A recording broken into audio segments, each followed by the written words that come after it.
모처럼의 설 연휴 기간 감기 몸살 때문에 몸져 누웠던 분들 많으시죠? 연휴가 끝나자마자 독감 증상으로 병원을 찾은 환자들이 줄을 이었습니다. 이번 독감의 가장 많은 원인은 2009년 신종플루를 일으켰던 H1N1형 바이러스인데요. 더 이상 신종플루가 아닌 계절성 독감이 됐지만 그래도 철저한 대비가 필요합니다.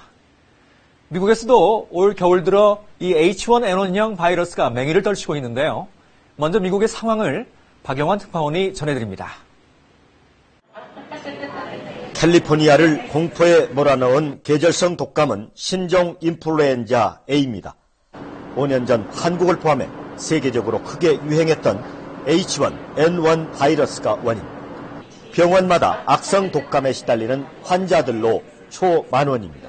I have a headache, I have no appetite, and I feel rotten.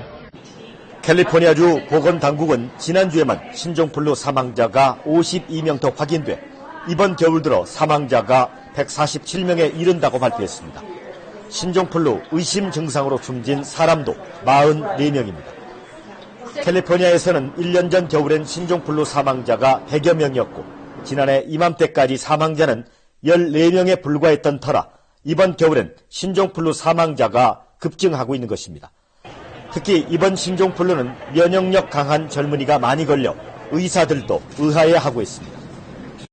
The individuals that we've seen in the ICU are primarily younger individuals between the ages of 20 to 50. 사망자가 크게 늘고 있는데도 신종플루가 아직 초기이고 봄철인 3, 4월에 대유행할 거라는 분석까지 나오자 선제적 예방접종에 기대를 걸었던 캘리포니아 보건당국은 전전긍긍하고 있습니다. 우리나라도 독감이 기승을 부리고 있습니다. 독감 환자는 지난해 말 유행 기준인 외래 환자 1000명당 12.1명을 넘어선 뒤 1월 넷째 주 37명까지 증가해 유행 기준의 3배를 넘어섰습니다. 이런 증가 속도면 한 달 뒤쯤 5, 60명까지 증가해 정점을 찍을 것으로 보입니다. 우리나라도 독감의 원인 중 신종플루 바이러스인 H1N1형이 30-40%를 차지해 가장 많습니다. 하지만 H1N1형은 더 이상 신종플루가 아닙니다. H1N1형 바이러스는 지난 2009년 돼지에서 유전자 변이를 거쳐 사람으로 처음 전파됐습니다. 때문에 당시엔 신종이었습니다. 하지만 전 세계적으로 13만 명 이상이 감염되는 등 광범위하게 퍼져 이젠 사람의 계절성 독감 바이러스로 편입됐습니다. 때문에 H1N1형 바이러스는 독감 예방접종에도 들어가 있습니다. H1N1형은 기존의 독감 바이러스에 비해 치사율도 높진 않습니다. 고열과 근육통이 나타나면서 구토나 복통 등 소화기 증상이 나타나는 게 특징입니다.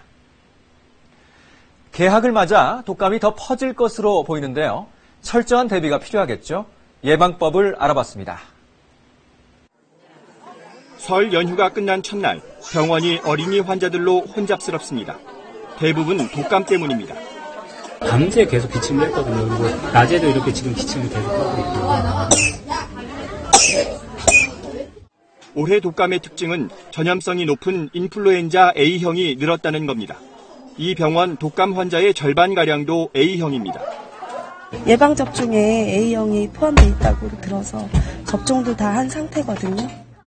A형 독감은 지난 겨울 유행한 B형 독감보다 증상이 심하다는 게 특징입니다. 가래기침이나 인후통과 같은 호흡기계 증상과 함께 보통 39도 이상의 고열이나 두통, 근육통과 같은 전신 증상을 같이 호소하는 경우가 많습니다. 독감은 예방 접종 효과가 어린이나 노약자의 경우 50% 정도에 불과하기 때문에 예방 접종을 했다고 방심하는 건 금물입니다. 독감은 침이나 콧물 같은 분비물로 전파되는 만큼 사람이 많은 곳은 피하는 것이 좋습니다. 손을 자주 씻는 것은 기본입니다. 독감에 걸린 사람은 가급적 외출을 자제하고 외출할 경우에도 마스크를 써서 바이러스를 옮기지 않도록 주의해야 합니다. KBS 뉴스 이재원입니다.